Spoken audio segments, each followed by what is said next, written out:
Comme vous l'avez vu, c'est l'effervescence et on est dans un paysage qui n'est pas encore tout à fait stabilisé, même si effectivement Philippe a montré que, on va dire, le gros des chocs est à peu près déjà arrivé. Néanmoins, ce qu'on a tous observé dans l'industrie, et notamment nous tous ici autour de cette table, c'est que finalement les usages ont été plus vite que l'industrie finalement. Puisqu'aujourd'hui, on a ces usages qui sont multi-écrans, multi-sources, etc. Et on n'a pas encore, on va dire, tous les moyens de piloter nos actions de publicité avec les bons indicateurs, les bons outils, dans ce nouveau, on va dire, terrain de jeu aussi protéiforme.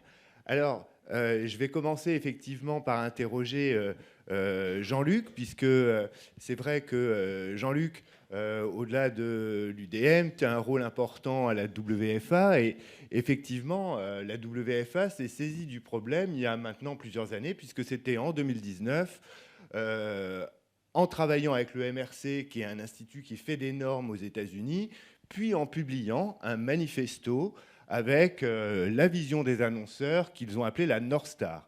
Alors Jean-Luc, peut-être tu vas expliquer un petit peu les principales demandes, besoins que vous, les annonceurs, vous avez identifiés pour pouvoir bien profiter de ces nouveaux espaces. Oui, merci Laurent. C'est une initiative majeure qui a des répercussions à travers le monde, puisqu'en fait, les enjeux qui ont été présentés formidablement ce matin sont des enjeux communs à tous les annonceurs à travers le monde. Donc on a cette chance de ne pas être sur une problématique sur laquelle on travaille seul ici, mais finalement on peut vraiment partager les feuilles de route avec l'ensemble de nos homologues. La logique est la suivante, c'est que l'annonceur a besoin d'adresser ses publics de la meilleure des façons, dans le meilleur contexte, avec le meilleur contenu pour la meilleure efficacité, mais aussi de compter. Et compter, savoir compter, on le voit bien, c'est un exercice extrêmement délicat quand on ne compte pas forcément la même chose. Et donc, pour autant, un téléspectateur, internaute, client, consommateur d'une marque, il est bien exposé, lui, à des messages qui lui arrivent de différentes plateformes. L'idée de North Star et du projet donc, de la WFA qui maintenant se décline dans des projets locaux, et la France est un pays dans lequel on avance sur ce sujet, c'est de pouvoir compter l'ensemble des expositions cross-média, en commençant par la vidéo, mais sans s'arrêter à la vidéo, puisque demain, et c'est le cas d'ailleurs au Royaume-Uni, on aura l'occasion peut-être d'y revenir, le projet Origin met déjà autour de la table les acteurs de la presse, de l'affichage, de la radio, pour qu'à terme, on puisse avoir une mesure cross-média qui puisse permettre de compter les impressions, éviter des duplications excessives. C'est pas bien pour les marques parce que c'est évidemment de la dépense additionnelle, mais c'est pas bien non plus pour les personnes, les gens, parce qu'elles se retrouvent avec un excès de volume publicitaire potentiellement. Et donc, c'est à ça qu'il faut veiller. Donc voilà toute l'idée qui a été le lancement de l'initiative, avec quelques principes, c'est que l'automesure est un problème, et que jusque-là, on était dans un certain nombre d'univers très bien mesurés, dans d'autres pas. J'ai souvent dit, les matchs de TF1, les matchs de football retransmis sur TF1, on sait exactement quelles sont les audiences. Un match retransmis par Prime Video, on ne connaît pas les audiences. Donc c'est aussi ça le principe de la WFA, c'est de dire on met tout le monde autour de la table et on dit stop à l'automesure, oui à une mesure par un tiers de confiance sur des principes actés, donc des standards communs. Et dernier point, pour ne pas faire trop long, dernier point, ce qui est important, c'est que ces mesures croisées ne viennent pas en substitution de mesures qui peuvent déjà mesurer certains univers de manière spécifique, mais viennent en complément. Pourquoi ? Parce que regarder sur un grand écran, ça n'a pas la même valeur que regarder sur un petit téléphone. Et donc, si on commence à tout mélanger et à ramener tout ça à une seule mesure, on risque de détruire la valeur justement de l'impression de qualité. Donc, c'est ça qu'on veut essayer de mettre en œuvre à la WFA, mais on aura l'occasion d'y revenir. Ça avance en France aussi. Oui, je repasserai la parole à Yannick un petit peu plus tard, mais je voulais me tourner vers Sophia, puisque Sophia coordonne à peu près tous les pays d'Europe pour Push. Et finalement, Sophia, dans ton quotidien, en quoi tu es handicapée concrètement aujourd'hui par le manque, on va dire, d'outils de mesure? Et question dans la question, est-ce qu'il y a des marchés sur lesquels tu vois une évolution, on va dire, plus rapide, plus structurée que d'autres? Euh, sur les marchés, tous les marchés, c'est pareil. En Europe, c'est les mêmes situations, les mêmes problématiques. Et comme annonceur, comme la marque, nous avons les premiers besoins, les premiers objectifs, c'est avoir une couverture nette de tous les vidéos, de tous les écrans, et mesurer très bien l'écran familial, l'écran personnel, la viability, et avec les mêmes budgets. Ça, c'est pour nous très, très challenging parce que nous ne pouvons pas incrémenter le budget parce que les couvertures, c'est fragmenté et les OTS, les fréquences, c'est fragmenté. Ça, c'est challenging. Et nous croyons, une chose c'est très claire, les vidéos, les notoriétés, c'est la télé linéaire, la connected TV, et après, d'autres vidéos plus courtes pour la considération, c'est les social media. Nous faisons une très, très, très forte différenciation, la awareness, notoriété, la considération sur les funnels de communication et la conversion. Et nous devons avoir très clair sur la notoriété, les premières parts du funnel, la couverture nette et les contrôles de la répétition. Et c'est pour ça, les premiers médias, c'est la télé linéaire parce qu'il y a beaucoup d'audience. Et après, c'est la connected TV. Alors Yannick, effectivement, pour rebondir sur Jean-Luc, alors vous avez Médiamétrie un partenariat de long terme avec Nielsen, notamment au travers de Nielsen DAR. Jean-Luc évoquait le projet Origine qui se débloque avec l'ISBA notamment en Angleterre. Déjà, je sais que vous, Médiamétrie, vous avez un peu travaillé autour de ce projet, ne serait-ce que pour comprendre comment il fonctionnait. Tu vas nous en dire un mot, et peut-être aussi un mot des alternatives finalement qui se présentent pour une mesure effectivement un petit peu holistique du reach en vidéo. Alors, ce qu'il faut savoir très simplement, c'est que l'arrivée du cross-média met un terme à une époque qui était le jardin à la française de Philippe, qui est l'époque du panel only, où tout venait simplement d'un panel. Et en fait, qu'est-ce que c'est que toutes ces méthodes, Origine comme les autres? C'est la combinaison de trois choses. Il y a toujours un panel, puisque le panel, dans son hyper-représentativité, permet d'observer un certain nombre de choses, des patterns de duplication, notamment entre les différents médias. Mais on n'en sort pas nécessairement la vérité ultime, on en sort des paramètres. Ces paramètres, on les intègre dans des modèles de data science, c'est la deuxième composante, et ces modèles sont appliqués aux logs, donc aux traces informatiques de connexion de toutes les activités publicitaires et éditoriales, pour essayer d'inférer le tout à partir des logs, mais avec les bons paramétrages pour mesurer le co-viewing ou d'autres choses. Donc ça, ce modèle-là, il est très générique. C'est d'ailleurs ce qu'on fait aujourd'hui avec les télévisions en France pour ce qui s'appelle le cross-média TV, c'est-à-dire l'apport de couverture du non-linéaire sur le linéaire. Alors, excusez, j'emploie des mots anciens, et c'est exactement ce que fait Origine. Origine, c'est un modèle exactement comme celui-là au Royaume-Uni, dans lequel il y a la constitution d'un panel. Alors, ce qu'on essaye de faire, nous, c'est de ne pas reconstituer des panels à côté des panels, mais plutôt d'utiliser nos panels de référence pour que ce soit la bonne source de calibrage unique, de manière à ce qu'il n'y ait pas de différence entre une approche cross-média, ou moins de différence entre une approche cross-média et une approche monomédia avec lesquelles on mesure les références. Donc il y a un panel, ça, on les développe, on les complète, notamment pour les rendre plus aptes à mesurer ce qu'on appelle les plateformes. Il y a de la data science. Donc ça s'appelle le VID model pour ceux qui sont proches du dossier chez Origine. Donc c'est Virtual ID. Virtual ID, parce que Virtual ID, oui, pardon. Oui. Tout le monde n'est pas aussi initié. Le Virtual ID, donc c'est une façon finalement de prendre les logs, donc les impressions qui existent par ailleurs, et de les répartir pour calculer la duplication. Donc c'est exactement le même modèle. Donc aujourd'hui, il y a dans l'énergie là, impulsée par la WFA, il y a 2 endroits dans lesquels c'est testé, prototypé, etc. Il y a les États-Unis d'une part, avec les particularités du marché américain, et puis il y a le Royaume-Uni. Au Royaume-Uni, donc ils sont en train de développer ces différentes composantes. On les suit.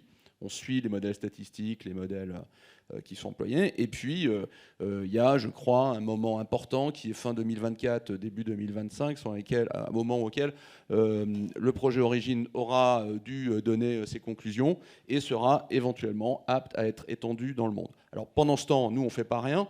D'abord, on construit tous les panels ou toutes les informations de duplication qu'il faut avoir pour calibrer des modèles. On réfléchit à ces modèles, que ce soit le modèle utilisé au Royaume-Uni ou éventuellement des alternatives. Et évidemment, on prépare l'accès au log. On le fait pour la publicité, pour les télévisions, et on est en discussion avec plein de plateformes dans le monde pour plus ou moins amicalement, plus ou moins de manière forcée, avoir accès à cette information. Voilà. Alors Thomas, pour vous, les agences, c'est quand même des freins à l'expertise que ce manque de données, etc. Et comme vous avez souvent à gérer, vous aussi, des budgets, on va dire, dans plusieurs pays, avec des situations contrastées, j'ai 2 questions. C'est comment vous faites, en fait, puisque vous devez faire des recommandations à vos clients avec les moyens que vous avez aujourd'hui. Et ma deuxième question, c'est quel impact déjà ou futur sur vos organisations, puisque naturellement, il y avait les départements télé qu'on commençait à acheter un peu ce qu'on appelait le replay, et puis il y a d'autres départements digitaux qui achètent de la vidéo sur digital, mais pas de la télé. Donc voilà, c'est comment vous vous débrouillez en ce moment avec le manque d'outils et quel impact sur vos organisations à ton avis? Alors effectivement, je rejoins le point de départ, c'est la jungle. C'est une jungle de plus en plus compliquée, mais qui est en train de s'organiser quand même. Donc, et pour reprendre le point de Philippe tout à l'heure qui était intéressant sur la carte, il y a le créateur de la sémantique générale qui s'appelle Korzybski qui a eu cette phrase géniale qui dit « la carte n'est pas le territoire ». Donc il y a la carte qui est je dirais quelque chose de conceptuel avec les données que chacun peut se faire des différentes situations, des différents endroits où on se trouve, des différentes manières d'arriver à un point sur une carte, etc. Et puis il y a la réalité de ce qu'est la jungle, c'est-à-dire où finalement c'est presque encore plus compliqué et parfois encore plus simple, peut-être qu'on peut le penser. Et nous, en tant qu'agence, on est un peu les guides des annonceurs dans cette jungle. Donc notre but, c'est d'être pragmatique. Donc à la limite, je ne dis pas qu'on n'est pas intéressé par les évolutions technologiques, techniques. Évidemment, c'est notre métier de les suivre. On est évidemment au premier chef intéressé par toutes les évolutions sur la mesure, parce qu'on mesure tout le temps. Mais quand même, on a un objectif qui nous est donné par les annonceurs, c'est d'arriver à obtenir les objectifs qui sont les leurs. Donc nous, on les prend par la main, on les guide, on prend des coups pour eux, on fait en sorte d'essayer d'avancer le mieux possible avec l'ensemble des parties prenantes du marché, bien sûr, et de l'industrie. Et donc, on est ultra pragmatique. Donc en fait, les organisations, pour répondre à ta question de manière assez cash, il y a souvent autant d'organisations que d'agences, que de groupes, que de situations internationales, qu'on soit une agence indépendante, qu'on soit une agence globale, qu'on fasse partie d'un groupe, ça peut varier. Il y a un truc qui est assez, je dirais, unique, au-delà de cet état d'esprit de pragmatisme, c'est le fait que les experts télé, comme on les appelait, sont devenus des traders ou sont en train de devenir des traders. Ils sont tous formés dans la plupart des groupes, dans la plupart des agences, pour acheter sur les DSP et pour être capable en fait d'être totalement hybridé maintenant. Donc ça, c'est une constante. Je ne pense pas que ça reviendra en arrière. L'hybridation est en marche. Mais je pense qu'on est, nous, que ce soit pour Mediabrands, pour les autres agences d'ailleurs du marché français, si je prends ma casquette UDECAM, unis pour essayer d'avancer avec l'interprofession, avec Médiamétrie bien sûr, avec tous les groupes de travail qui sont mis en place en ce moment, avec nos camarades du SNPTV et de l'Union des marques bien sûr, pour essayer d'avoir dans cette jungle une vision commune du territoire au-delà de la carte. Parce que sinon on ne va pas y arriver, ce sera toujours extrêmement compliqué. Et on ne reviendra jamais au jardin à la française. En revanche, on peut quand même se mettre d'accord sur une direction, sur une volonté d'avancer. Et je pense que ce soit au niveau français ou au niveau international, on en prend le chemin. Et peut-être que dans 7 ans, effectivement, c'est un horizon un peu lointain, mais on aura une vision beaucoup plus claire, je pense. Parce qu'il y a aussi la loi de la jungle, c'est aussi très darwinien. Hein. Il y a des choses qui vont disparaître, qui vont naturellement tomber de la falaise. Il y en a d'autres qu'on pensait être des petits papillons qui vont devenir finalement des dinosaures et qui vont bouffer tout le monde. Donc on ne sait pas encore exactement où ça va nous mener, mais nous on essaye d'être pragmatique. Donc c'est un peu au jour le jour, et c'est tout le paradoxe de notre métier d'agence, c'est aussi ce qu'on fait pour nos clients, c'est d'être en court terme et en très long terme en même temps. Donc la vision est double, donc on a tous les outils pour ça, et on est voilà, en action, en marche. Bon, moi j'espère, et je pense qu'on y arrivera avant 2027 quand même, puisque Origine, je sais qu'il y a des premiers releases normalement en 2025, hein, début 2025, des choses un peu industrielles, hein, c'est ce que j'ai compris. Et parce qu'en fait, il y a deux enjeux. Il y a l'enjeu de déduplication, c'est l'enjeu principal. Et effectivement, c'est celui que Jean-Luc a formulé avec la méthodologie du Virtual ID qui est le moteur de Origine. Il y a d'autres méthodologies, notamment chez Nielsen One et Médiamétrie en train d'expérimenter les deux. Et il y a le gros enjeu de la définition du contact, en fait, parce que finalement, ce que veulent les clients, c'est du Apple to Apple. Donc, alors après, le Apple to Apple n'est peut-être pas, on va dire, possible sur l'intégralité du paysage et peut-être pas même non plus nécessaire finalement, puisque on peut se poser, je vais tous vous faire réagir sur des propositions de pairs, on va dire.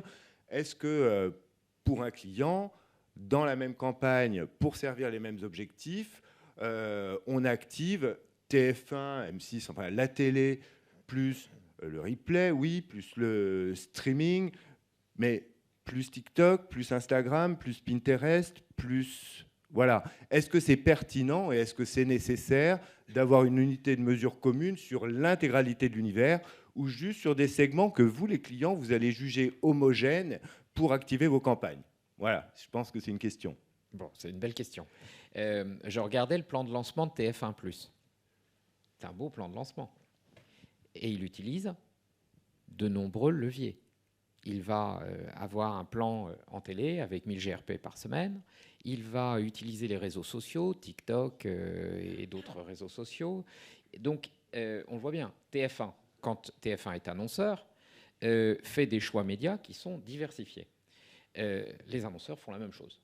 Ils ont des choix médias qui sont diversifiés parce qu'il faut toucher des cibles différentes, diversifiés parce que les formats ne sont pas les mêmes et qu'on ne raconte pas tout à fait la même histoire selon les endroits dans lesquels on parle. Tout ça est naturel. Après, on a tous le même sujet, c'est qu'à un moment, on aimerait mieux mesurer et ainsi être plus efficace. C'est tout à fait naturel parce qu'on a tous la même contrainte budgétaire et on a besoin d'opérer des campagnes de façon plus efficace. Pour arriver à ça, je ne vais pas forcément répondre à toute ta question, mais je vais quand même rendre hommage à qui est de droit, puisque rendons à César ce qui lui appartient ou à François ce qui lui appartient, c'est que le SNPTV a pris une initiative qui est de dire il faut réunir tout le monde, et pas simplement pour discuter comme ça gentiment autour d'un café, mais pour construire des groupes de travail et travailler donc sur la monnaie. C'est un sujet, mais c'est presque c'est l'ultime, mais la mesure et le trading. On a dit, il y a si on est toujours bien sur cette voie-là, 3 groupes de travail. Nous, on a dit, et je crois que tout le monde a été d'accord, de dire prenons un consultant pour nous aider à mettre en œuvre ces groupes pour que les feuilles de route qui vont se construire soient timées, que l'ensemble des groupes travaillent les uns avec les autres, que chacun, UDECAM, Union des marques et SNPTV puissent apporter la pierre à l'édifice. Et on s'est donné une échéance qui est que d'ici fin 2024, on ait abouti sur des solutions. Donc de ce point de vue, je trouve qu'il y a une méthode qui est la bonne, il y a un objectif qui est commun, et après, il y a énormément de sujets, donc on va les traiter en série, mais l'idée, c'est pas de faire tout ça pour à la fin dire, finalement, on reste là où on est, sinon, c'était pas la peine d'aller se réunir. Donc, il faut essayer de faire bouger les lignes, puisqu'il y a un besoin, et donc, on va peut-être faire évoluer les mesures, la manière de trader, la manière d'organiser la collaboration entre nous. C'est très impactant. Ça implique l'Union des marques et les marques de l'Union des marques, puisqu'on va faire intervenir certains de nos, et ils sont déjà présents, certaines de nos marques en direct. Ça demande des changements qui doivent être appelés. Récemment encore, j'avais demandé à Yannick d'ailleurs de venir au conseil d'administration de l'Union des marques pour expliquer ces évolutions de mesures et expliquer que tout ça va conduire à des décisions qui devront être soumises aux gouvernances respectives des uns et des autres. Voilà. Donc on est vraiment engagé dans cette démarche. C'est ma réponse. Ce n'est pas une réponse encore sur quelle paire est la plus efficace, mais ma réponse c'est on va vraiment faire ce travail tous ensemble sur l'année 2024. Alors j'y reviendrai un petit peu en toute fin de débat, mais je voulais interroger aussi Sophia sur le sujet finalement. Est-ce que pour toi, Sophia, quand vous activez des campagnes, toi, tu voudrais avoir toute cette performance sur tout l'univers, ou est-ce que tu considères qu'il y a certains leviers finalement qui sont utiles pour servir certains objectifs, sur lesquels tu as besoin d'avoir une mesure homogène, et d'autres qui te servent un peu à quelque chose d'autre, où finalement tu pourrais avoir une mesure à côté? Ça dépend de la duration, ça dépend de l'audience. Pour nous, c'est très important d'avoir la duration pondérée, ce n'est pas les mêmes. Avoir 1 seconde sur TikTok qui est 30 secondes sur téléphone. Ça doit être très, très bien pondéré et implique, pour notre expérience sur les réseaux sociaux, il fonctionne beaucoup meilleur les contenus, pas les formats publicitaires. Il n'y a pas de viabilité sur les formats publicitaires. C'est plus pour la considération, pour toucher les produits, pour parler avec les consommateurs. C'est notre façon de faire communication. Les vidéos, les 30 secondes, les 20 secondes sur les big screens, c'est plus pour la awareness, la marque, la notoriété. Et une chose très importante pour nous aussi, c'est la transparence. Et pour le département marketing, c'est très important. Les KPI, les principaux KPI, c'est savoir la participation du marché, sa marque, son produit. Et avec la télé linéaire, nous pouvons savoir aussi la participation des visibilités, mais pas sur le digital. Et je crois que là, il y a très longue route pour savoir qu'est-ce qu'il passe avec notre concurrence, les benchmarks de notre marque sur le digital. Parce que la technologie permet d'avoir cette transparence, mais je crois, c'est une opinion personnelle, c'est comme jusqu'à maintenant, le digital a été littéré pour les Google, Meta, etc. Ils ne sont pas aucune transparents. Et nous avons besoin, ici en France, Italie, Espagne, etc., sur l'Europe, et fin exigeant sur le digital, avoir cette transparence, pouvoir savoir qu'est-ce qu'il passe avec les autres marques, les autres concurrences, l'audience réelle. Alors Yannick, pour rebondir un petit peu sur les sujets de Jean-Luc, donc les modèles de déduplication, finalement, ce qu'évoquait Sophia, le contact, comment on se met en place ici en France, comment tu vas arriver finalement à appréhender tout cet écosystème, et peut-être tu peux nous donner quelques premières échéances sur la première mesure TV Cross CTV qui va sortir là l'année prochaine, mais aussi ta vision au-delà finalement, et quand est-ce que tu penses qu'on atterrit? Alors, je vais commencer par ma vision au-delà, puis j'oublierai pas les échéances. Ma première réponse était très convenue, donc j'ai encore un joker trash talk. Je vais dire, il faut quand même qu'on dise les choses de manière à peu près claire. Ce qui est en train de se passer, le rapprochement des univers de concurrence dans la vidéo, fait aussi référence à un choc des cultures, d'une partie du paysage qui a toujours été mesurée au cordeau, puis d'une autre dans laquelle la métrique n'était pas un arbitre, était plutôt un avantage concurrentiel. Il y a 15 ans, je travaillais dans le digital aux États-Unis. Quelqu'un d'une boîte un peu connue était venu présenter, et puis personne ne comprenait rien. Puis je lui ai dit à la fin, et il a dit You know, we have a really vetted interest in keeping things in the blur. Donc nous avons un intérêt très bien compris à garder les choses dans le flou. Aujourd'hui, malheureusement, pour des questions technologiques sur lesquelles je ne m'appesantis pas, on ne peut pas, notamment du point de vue publicitaire, on ne peut pas faire des mesures efficaces sans un concours minimum des acteurs de ces plateformes, appelons-les comme ça, pour qu'elles donnent notamment accès à un certain nombre d'informations, y compris les logs, et que tout ça soit validé, etc. Donc le monde va quand même se séparer entre ceux qui voudront bien et ceux qui ne voudront pas.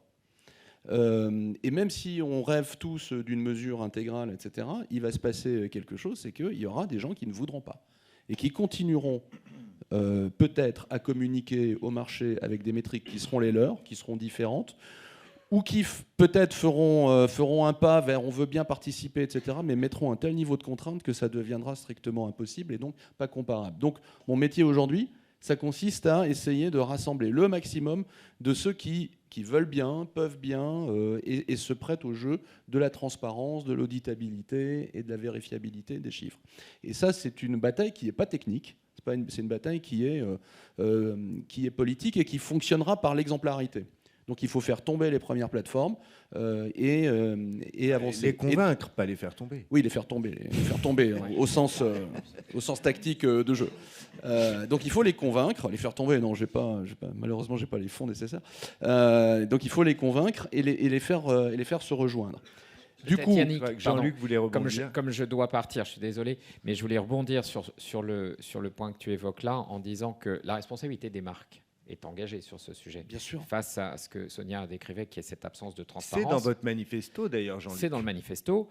Et je constate une chose, c'est que sur ces plateformes de streaming qui viennent de s'ouvrir à la publicité avec les chiffres qu'on a vus d'audience, qui sont donc limités, mais qui grandissent, et tant mieux. Enfin, je veux dire, voilà, le marché s'ouvre. La publicité aujourd'hui est très limitée. Elle est très limitée parce que justement, beaucoup d'annonceurs ne veulent pas investir sur ces plateformes, considérant que, n'ayant pas de mesure, c'est très difficile d'aller payer des CPM à des niveaux stratosphériques alors qu'il n'y a aucune mesure disponible, ou si ce n'est de l'automesure. Donc on voit bien, et je pense que c'est le meilleur des leviers pour la transformation, c'est si en effet le marché ne suit pas ces acteurs qui sont dans l'automesure, eh bien naturellement elles auront ces plateformes, et c'est un petit peu ce qui est en train de se passer, elles sont toutes en train de venir nous voir en disant non, on va accepter d'être mesuré, et nous on dit, c'est mon dernier mot, on dit oui, il faut accepter d'être mesuré, mais il faut financer la mesure aussi. C'est pas le tout d'accepter, mais ça se paye une mesure, et les acteurs dits traditionnels participent au financement de cette mesure depuis des années. Les investissements dans les infrastructures sont faits par eux, eh bien, il va falloir que vous y contribuiez aussi. Voilà. Pardon. Merci Jean-Luc. Mais attends, je vais te rendre bien sûr la parole, Yannick. Mais oui, tu voulais ? Vas-y. Je crois que tu as beaucoup de conversations en ce moment avec beaucoup de plateformes. Alors à ton avis, il y en a qui vont nous rejoindre plutôt que tomber dans la marmite ? Oui, alors il y a toutes les couleurs de l'arc-en-ciel. Ce qu'on fait actuellement tous ensemble, c'est quand même, construire ce hub. Ce qu'on a fait pour le cross-média télé, qui va aboutir à ce que de manière automatique, d'ici la fin du premier semestre, les campagnes en non linéaire des télévisions soient watermarquées, captées par un panel qui en déduira des paramètres de duplication qu'on pourra appliquer dans un modèle appliqué au log, mon modèle d'avant. D'abord, ça ne se fait pas facilement, c'est beaucoup de boulot pour tous les éditeurs, il faut quand même le dire. Parce que des fois, ces fameuses plateformes disent « Ah oui, c'est du boulot ». Oui, mais même en France, pour moderniser la mesure, il y a beaucoup de boulot. Et donc, on construit ce hub en ce moment, et il aura bien sûr des déclinaisons, et en même temps, on discute avec les plateformes. Et évidemment, il y a toutes les couleurs de l'arc-en-ciel. Il y a des gens qui ont perdu notre numéro de téléphone dès qu'on leur donne. Il y a des gens qui nous harcèlent en disant « Alors quand ?» etc. Et il y a un gros paquet de « Yes but »,« What if » maybe if, etc. Et ça se termine I need to ask my headquarter. Voilà. Donc on est dedans. Alors je pense qu'il y aura, je peux rien annoncer parce que d'abord je n'ai pas le droit. Il y aura des plateformes qui vont bouger. Il y aura aussi des plateformes qui ne bougeront pas. En tout cas, pas tout de suite. Voilà. Et du coup, je me tourne vers toi, Thomas, parce que Jean-Luc l'a exprimé un peu. Quelles sont les attentes de l'UDECAM par rapport à ces groupes de travail, effectivement, qu'on a initiés via le SNP, avec vous, l'UDECAM et l'Union des marques? Vos attentes? C'est que ça atterrit sur quelque chose de concret. Je pense que Jean-Luc l'a dit. L'idée, c'est pas de se voir pour le plaisir de se voir, même si c'est toujours un plaisir, mais c'est quand même aussi d'apporter quelque chose au marché. Et je pense que c'est assez inédit qu'on prenne... Alors, il y a beaucoup de groupes de travail, il y a beaucoup de réflexions communes, collectives tout le temps. Mais là, je pense qu'il y a une vraie envie, et on l'a vu dès le départ, dès le kick-off de ces groupes, d'atterrir sur quelque chose d'extrêmement concret et qui soit non seulement utile, mais utilisé. Parce que sinon, en fait, on va se voir pour perdre du temps. Et voilà. Alors après, il y a quand même des contraintes qu'il faut rajouter. C'est la contrainte internationale notamment. Nous, par exemple, faisons partie d'un groupe global et on n'est pas les seuls. Eh bien, il y aura à un moment donné aussi dans les templates de productivité internationaux à pouvoir comparer la France aux autres pays. Et il faudra quand même qu'on ne soit pas encore l'exception française qui fait suer tout le monde. Médiamétrix. Voilà. Le village des irréductibles de Médiamétrix. Mais c'est un beau nom pour. Voilà. Mais ça, c'est quand même important. Donc il y a d'autres sujets après qui nous dépassent un peu aussi, parce que ce ne sera pas que du fait de ce qu'on va réussir à dessiner ensemble. Mais je pense que c'est quelque chose qu'il faudra adresser, parce que si on a une sorte de monnaie un peu différente ici, qui n'est pas comparable à celle de nos camarades, ça restera compliqué. Voilà. Même s'il semblerait que, je sais qu'on va avoir beaucoup de discussions autour de la définition du contact, parce qu'en fait, c'est ça qui est important. Et en Allemagne ou en Angleterre, d'ailleurs, avec Seaflight, c'est quelque chose qui ressemble à une définition de contact qui pourrait être tout à fait commune entre la télé et la vidéo. Voilà. Donc, voilà, on va travailler autour de ça, je pense. Je pense que ça... Enfin, voilà, on peut en tout cas, l'idée de fond, c'est qu'on va... je pense vraiment arriver à quelque chose d'activable. Voilà, ça c'est sûr. Et ce sera déjà pas mal. Pardon. Et dans une tradition de concertation. Et c'est vrai que ce qu'on appelle les GICS, c'est les groupements d'intérêt commun pour mesurer l'audience, comme Médiamétrie en est, on va dire, un des meilleurs exemples. Mais il faut garder à l'esprit qu'aux US, par exemple, Nielsen, c'est pas un GICS, c'est une entreprise privée. Alors qu'ici en France et dans beaucoup d'autres pays, on a ces GICS qui nous permettent effectivement de prendre les décisions tous ensemble, toutes les parties réunies. Et par rapport à ces groupes de travail qu'on lance nous ici en France, Sophia, est-ce que tu as avant de choses qui vont avancer comme ça en concertation pour essayer vraiment d'imprimer un mouvement sur les unités de mesure et les modèles de déduplication dans d'autres pays que tu connais bien ? Non, c'est pareil. Je crois que si vous réussissez avec Médiatrie à avoir ces mêmes panels pour tous les linéaires TV, Connected TV et quelques streaming platforms, vous serez les plus avancés au moment. Mais il y a aussi des très choses à passer sur les Pays-Bas, par exemple, avec Nielsen, et sur UK, Origin et aussi BAR. C'est à parler avec Netflix comme intégrer l'audience dans les médiamétries de là. Et pour nous, les monnaies, c'est déjà défini. C'est le coût par impact. Et nous devons mesurer l'impact, c'est 1 seconde, 10 secondes, 30 secondes, mais les monnaies, c'est déjà bien défini entre tous les médias, des vidéos, c'est le coût par impact, combien tu dois payer pour un impact. Merci. Quelque chose à ajouter, Yannick ? Non, je te sentais un peu trépigné. Non, mais la question de on vient aussi, c'est une autre évolution, et Thomas, tu as bien fait de le dire, on n'est plus qu'en France. Voilà. Donc on a aussi un système de contraintes internationales qui s'impose. Alors on peut discuter d'où la légitimité de tout ça, mais en fait, elle est un peu de fait. On a le MRC qui définit une norme de visibilité en disant c'est 2 secondes, c'est pas 30 secondes, c'est pas 1 seconde, c'est 2. Bon, peut-être que ces normes évolueront, mais on a quand même une force un peu normative qui vient de l'international, qui fait qu'on ne peut pas non plus tout décider à 100% sur une base totalement gauloise, on va dire. Le seul côté gaulois que j'assume de Médiamétrix, c'est on va chez les Visigoths essayer de capturer auto-mesure le vrai ennemi du système. Bon, je pense que je ferai pas mieux en conclusion. On va pas faire mieux.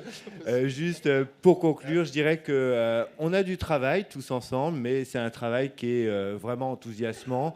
Donc on y va vraiment avec joie et entrain. Merci à tous. Merci à vous.